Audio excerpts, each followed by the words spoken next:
Assalamualaikum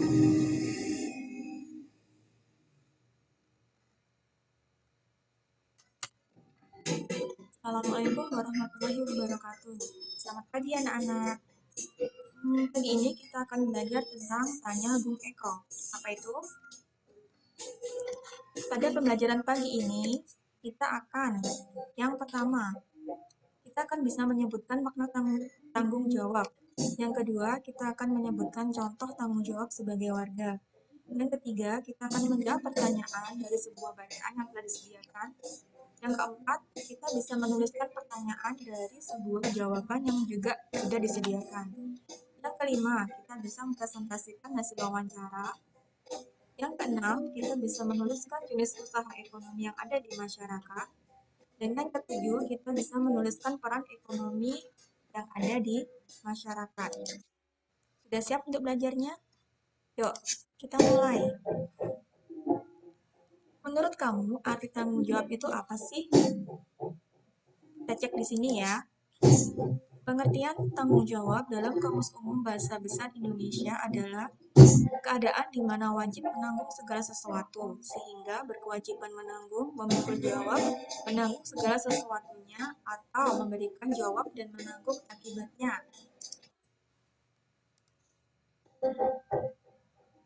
Ini ada dua gambar tentang kegiatan yang dilakukan warga.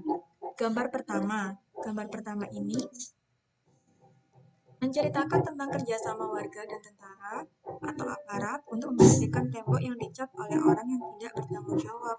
Hal ini sebagai wujud atau bentuk tanggung jawab warga terhadap kebersihan lingkungan.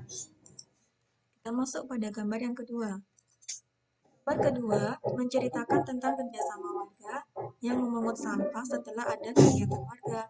Warga yang kurang bertanggung jawab dengan seenaknya membuang sampah di sembarang tempat.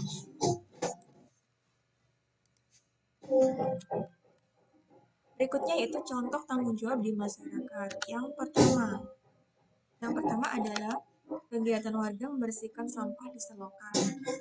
Yang kedua, kegiatan warga memungut sampah di jalan. Dan yang ketiga adalah menghargai pendapat orang lain. Nah, di sini ada sebuah gambar.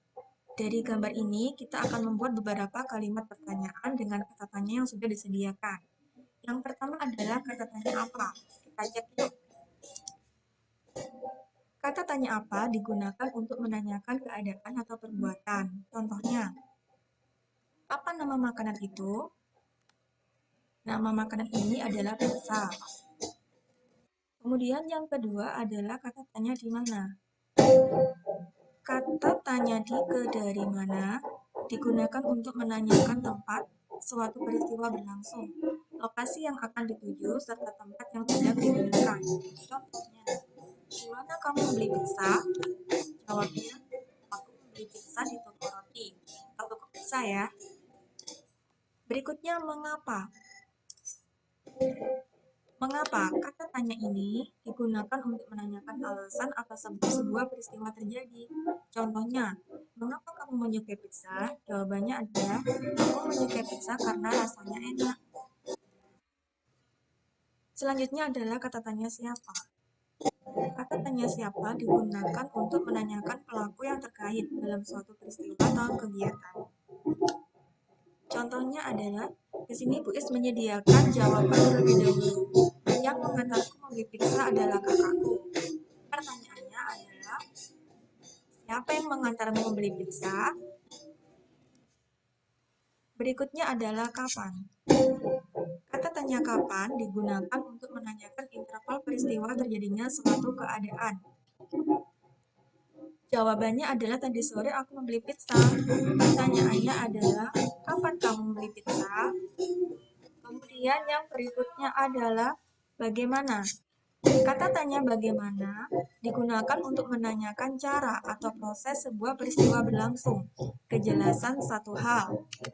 Sebagai contoh, di sini ada jawaban yaitu cara membuat pizza adalah siapkan alat dan bahan terlebih dahulu. Langkah pertama adalah buat adonannya, beri isian di atasnya dan masukkan oven. Angkat ketika sudah matang. Ini adalah jawaban dari sebuah pertanyaan yaitu bagaimana cara membuat pizza. Berikutnya adalah berapa. Kata tanya berapa digunakan untuk menanyakan banyak, jumlah, atau satuan. Sebagai contoh, berapa harga pizza itu? Jawabannya adalah harga pizza ini Rp50.000. Nah, itulah tadi kalimat pertanyaan dari kata tanya sudah kita sediakan dengan menggunakan satu gambar ini.